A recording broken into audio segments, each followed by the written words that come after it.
Дүрілдеп өтіп жатқан тойдан ақырын сытылып сыртқа шығып кеттім. Дүбірлеген зал іші қапырық, удашу музыка, кезек-кезек топ-тобымен шығып жатқанда сөздерді сағызша созып сөйлеушілер ығыр-ғып жіберді. Шөп біткен қурайланып, шілденің піскен шағы, мейрамхананың алдында ары-бері жүргіштеп, тау жақтан ескен самалға кеудені тостым. Арықтағы ағаштар аясына қарай бара жатқанымда, ағатай деген дауысты естіп тұрып қалдым. Қасыма жазғы шифон, жеңсіз көйлек киген, толықша әйел ентіге келіп, «Аға, мені танымадыңыз ба?» деді бірден. Қарағым, шырамытатын сияқтымын. Үңіле қарадым. Шамның күңгірт жарығының дөңгелек жүзі, шашын түйген бұл пысық жанды қайдан көрдім? Ағай, ұмытып қалғансыз ба? Баяғы Қопас станциясындағы тәттіңіз ше? Сылқ-сылқ күліп жібергенде есіме сап ете түсті. Я, Айсұлу, дәл өзімін. Бағана тойда сіз сөз сөйлегенде жүрегім тарсылдап кетті. Түк өзгермеген, әсіресе даусыңыз деп бетімнен шөп еткізіп сүйіп алды. Сыңғыр-сыңғыр күлкісін-ай, дәл баяғыдай сұлу әрі керім. Қарағым-ай, тәттім менің, анық Айсұлу сенбісің? Одан бері қаншама уақыт өтті десеңші? Тура 9 жыл өтті ғой. Онда мен 19-да, сіз 38-де болатынсыз. Менен 2 есе үлкен едіңіз. Ағажан, сізге сәлем берейін деп әдейі байқатпай шығып кеттім. Күйеуім анда, әлі күнге дейін қызғаншақ. Аға, сіз екеуміздің суретіміз бар менде, альбомыма жапсырып тұр. Есіңізде ме, орыс тілшіңіз келіп, қырманда түсіріп, шығарып беріп еді ғой. Қазір қайдасың қарағым? Мектеп директорымын, мен мұғаліммін ғой. Аға, қайтайын, күйеуім алақтап іздеп жатқан болар, қызғаншақ тіпті. Мә, визиткамды ала ғой, хабарлас. Ол бетімнен тағы да сүйіп алды да, екі қолымен қапсыра құшақтап, тәттім менің, деп сыңқ-сыңқ күліп, жүгіре басып кетіп қалды. Қалың ағаш көлеңкесінде состиып тұрып қалдым. Тәттім менің Айсұлу, қайран тәттім менің. Онда мен газеттің білдей редакторымын. Аудандық партия комитетінің бірінші секретары шақырып алып, зіркілдей зілдене тапсырма берді. Қалың түкті қабағы ашылмайтын, ақ кірген шашын артқа қайырып тарап қоятын жуан қара кісі көзілдірігін бір киіп бір шешіп ұстана. Анау астық қабылдау пунктінде ұрлық-қарлық көбейді дейді. Егін орағы күйіп тұр. 15 күн сонда өкіл болып барасың. Бір дән шашылмауы керек. Партбилетпен жауап бересің. Түсіндің бе? Деді алдында жауынгердей сымдай тартылып тұрған маған. Түсіндім, Болат Ақжанович. Бүгін бархане. Қопас станциясында үлкен элеватор бар. Ауданның бүкіл орып жатқан егінінің астығын осында тасиды. Аспан айналып жерге түскендей лыпылдаған шілденің аптабында амал жоқ. 100 шақырымнан артық жол жүріп, Қопас станциясына жеттім-ау.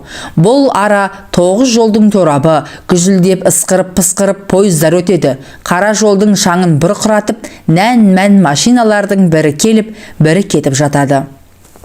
Астық қабылдау пункті, элеватор автовазасы, 3 бастырмалы қырман, 4 автовазасы, жатақхана, асханасы бар үлкен мекеме. Осының бәрінің директоры бұрыннан танитын жасы келген буырыл мұртты жамағайын ағайым мені көріп қуанып қалды. Болат Ақжанович айтты, сені өкіл болып келеді деп. Биыл егіннің тұнып бітік шыққаны ай. 5 жыл бұрын 7 миллион пұт жинап едік. Биыл аудан 10 миллионға жетейін деп тұр.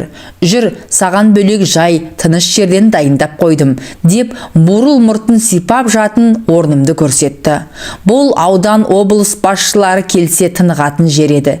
Сенен інім, несін аяйын, өзің демал, ішінде бәрі бар, тамағыңды осында алып келіп беретін болады, деп бастық ағам шаруасын асықты. Пойыз жолдың астыңғы беті жусанды, сағымды, буған дала, ары қарай жел суарған, күн шыжғырған, сексеуілді құм дөңір. Ал тау жақ беті түгел егістік. Қазір сары алтындай толқып, шалқып ұшы қиырына көз жетпейді. Тың көтеру деген Хрущевтің ұранымен бұрын мал жайылымы болып келген алып алқапта соқа түсіп, айдап тастапты. 4-5 жыл ғана бір өнім береді, ал қалған уақытта аңызаққа күйіп, қу сабағы сорайып, комбайн түсуге де жарамай қалады.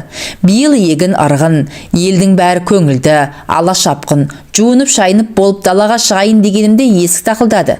Кіріңіз. Сәлеметсіз бе ағай, деп жасы 40-тан асқан, кең мол жеңіл көйлек киген толық әйел, оның артына жасырына үлбіреген қыз кіріп келді. Мә, ағай деппін ғой, менен де кіші жапжас екенсіз ғой. Сізге түса салып келдім. Мен осында аспазбын, әрі таразыда істеймін, осында тұрамыз. Үлгер алмай жатсам, мына қызым Айсұлу алып келіп береді, деп әйел стол үстіне ақ орамал жайып, тамақтарын қоя бастады. Атым Назымбек, 38-демін, дедім, жас дегенге намыстанып. Нәке, асыңыз тәтті болсын. Егер бірдеңелер керек болып жатса, ертерек айтып қойыңыз, бәрін әзірлеп береміз, деп толық әйел қызын ертіп шығып кетті. Астық қабылдау пунктін түс ауа аралап шықтым. Егін басынан тізіліп, нән машиналар келіп, қырманға қорабындағы астықты суылдатып, төгіп, қайта қара жолды шаңдатып, сары жалданған егін алқабына тартты. Қырманда тау-тау үйілген қызыл бидай, арпа, ертерек орылып таразыға салынып, қамбаға құйылып жатыпты. Бәрін аралап, аяңдап, оралғанымша кеш болды. Далаға душқа түсіп келе жатқан жайыма кіре берсем, бағанағы шешесінің артына жасырынған еліктің лағындай қыз күтіп тұр. Аға, тамаға келдім, деді, көзін жарқ еткізе бір қарап. Айсұлу, қазір киінейін, деп жалаңаш кейпімнен қысылып, төр бөлмеден жейде сымымды киіп шықтым. Мұнда тым ыстық екен, дедім. Шілде кірді ғой, бүгін 41 градус болып тұр. Дала жанып тұр, бәсе, қалай шыдайсыңдар? Күніне 2-3 мәрте суға түсіп аламыз, тіпті үйреніп кеттік, осы жерде туып өстік. Мен ана тауда салқын самал төскейде туған жамын. Айсұлу, не істейсің мұнда? Таразышымын, келіп көресіз бе? Деп тәтті жымиды. Ертең барамын. Айтпақшы, мынау менің кітабым, деп сиырдың тілінде жып-жұқа жаңа шыққан әңгімелер жинағымды бердім. Ой, рахмет ағай, сіздің әнеугінгі газетке шыққан Қос ғашық деген әңгімеңізді оқыдым. Тек бітпей қалған секілді. Соңында не болғаны түсініксіз. Әдей солай істедім. Оқырман ойлану керек. Жақсы ағай, деп ыдыс аяғын жинастырып, берген кітабымды алып, қыз шығып кетті.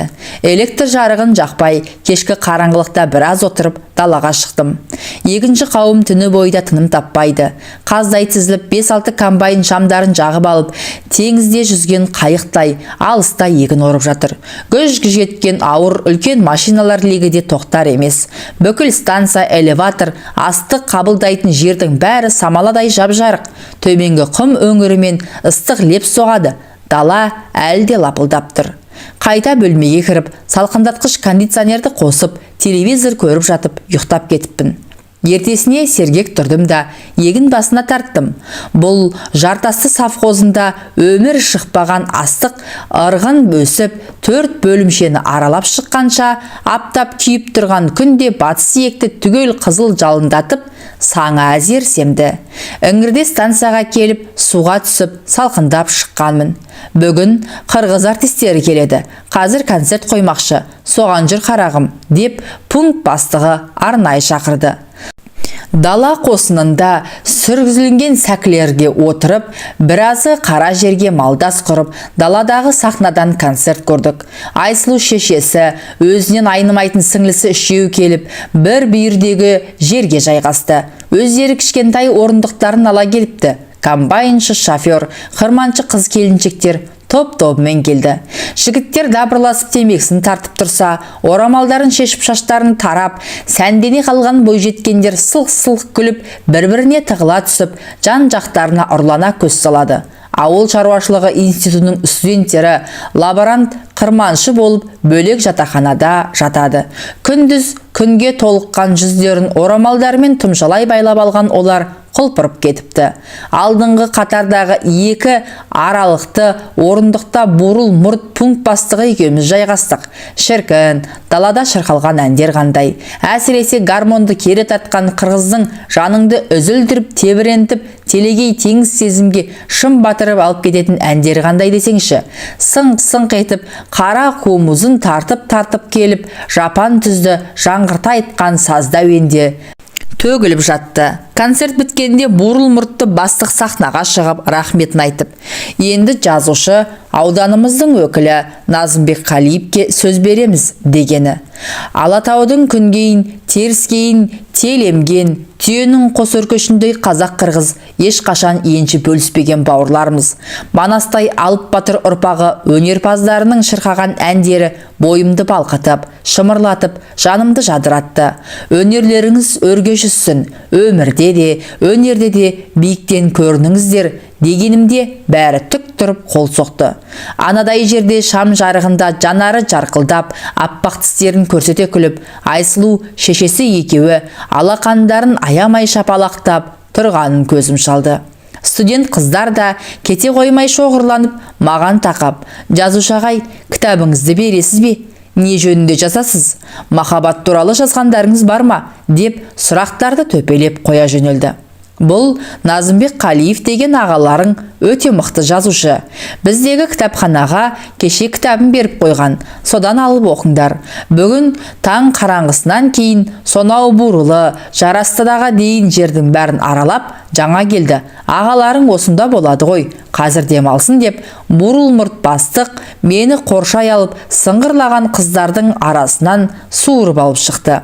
Шешесінің қолында анадай жерде Айсұлу артына маған бұрылып қарай кетіп бара жатты. Райисполкомның Іркіл деген сары орыс төрағасы келіп, онымен бірге ауданды аралап 2-3 күн жүріп қайттық. Сол күні бурыл бастық үйіне шақырды. Қақталған қойдың басын тартты. Райисполком төрағасы арақтан тартынбайды. Құдықсы келді. Қанша ішсе де мас болмай, быршып терлеп, қызара бөртіп отыра беретін дөңбектей ірі жан. Оны шығарып салған соң, бас инженер арық көзілдірікті бұжыр бет, қартпа қара кісі қонаққа шақырып тұр. Аға, әуре болмаңызшы, мен кешке қаға жазатын едім. Дәстүр солай қарағым, алыстан 6 жасар бала келсе, 60-тағы шал келіп сәлем береді деген қазақпыз. Ықылас пейіліңізге рахмет аға, деп әзер сұранып қалдым. Бурыл мұрт бастық ағам бөлмеге келіп, қарағым, күнде қолға түсе бермейтін аудан басшысының бірісің. Бірі ғана емес, бірегей жазушысың. Осындағы белсенді аға інілерін кезекпен төрлерін көрсетіп, қонақ қылмақ еді. Бармайым депсің ғой. Сіздерге рахмет. Маған асхананың дәмді асынан артық ештеңе керек жоқ. Интернат, әскер, студент кезіміздегі көпшілік тамағын сағынамын шынымды айтсам. Түнге қарай жазуым бар, айып етпеңіздер, деп жұқалап айтып түсіндірдім ау. Қырманды аралап жүріп, үстінде қызыл жалау тігілген үйдегі таразыда тұрған қызды Айсұлуды әдейі іздеп бардым. Басына жеңіл орамал тағып алған қыз таразыда тұрған машинадағы астықты есептеп, дәптеріне тәлпіштеп жазып жатыр. Ағажан, көрінбей кеттіңіз ғой, деді, көзіне түсіріле байлаған орамалын шешіп алып. Ауданның егіншілерін аралап қайттық. Қайдам, студент қыздарды концерттен кейін сықылықтатып мәз қылып көп тұрып алдыңыз ғой. Олар бірінен кейін бірі сізді сыртыңыздан сұрай беретін болды. Кітапханадан кітабыңызды алып, жапа-тармағай оқып жатыр. Саған жеке бердім ғой. Оқыдым, солтынақ оқып тастағам. Қалай екен? Қыздарға жалпы, әйелге өте қатал қарайды екенсіз. Оларды аямай, кілең бір жаман жүректі, бұзылғандарын кейіпкер етіп алып, сүмірейтіп жібересіз. Сонша неге жек көресіз? Солай ма? Жоқ, жақсы көремін. Ана студент қыздар ма? Солардың жатын жайына барып, қай бой жеткенді таңдадыңыз? Айсұлужан, сен қызғанып тұрсың ғой. Менің міндетім ғой, аралап көру, тексеру. Осы арада сенен әдемі, сенен көркем қыз жоқ.